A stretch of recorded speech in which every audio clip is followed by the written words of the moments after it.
Id-dħul fil-beħ bl-imnut u fil-beħ żdied b'mod konsiderevoli bejn Lulju u Settembru li għadda, dan meta mqabbel mal-istess xhur is-sena l-oħra. Statistika tal-Uffiċċju Nazzjonali tal-Istatistika wriet li fit-tielet kwart tas-sena id-dħul tal-beħ bl-imnut żdied b'6.5%, dan filwaqt li d-dħul mill-beħ żdied bi kważi 5%. Id-dħul żdied ukoll b'mod notevoli fis-servizzi mogħtija fil-qasam tal-komunikazzjoni u anki fil-kummerċ u l-beħ tal-vetturi.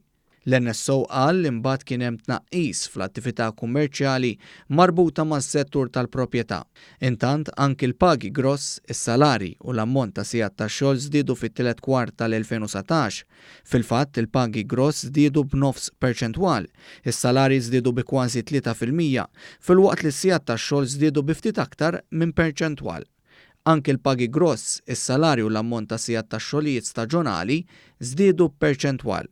Dan filwaqt li meta t-tielet kwart tas-sena jitqabbel mat-tieni kwart tal-istess sena, iż-żidiet fit-dħul tal-beħ bl-imnut laħqu aktar minn 10%.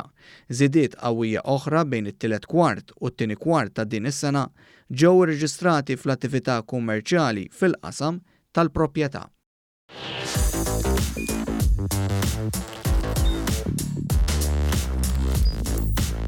Idħol fuq one.com.mt u hemmhekk tista' tara l-programmi kollha li jxandru fuq One permezz ta' One Play.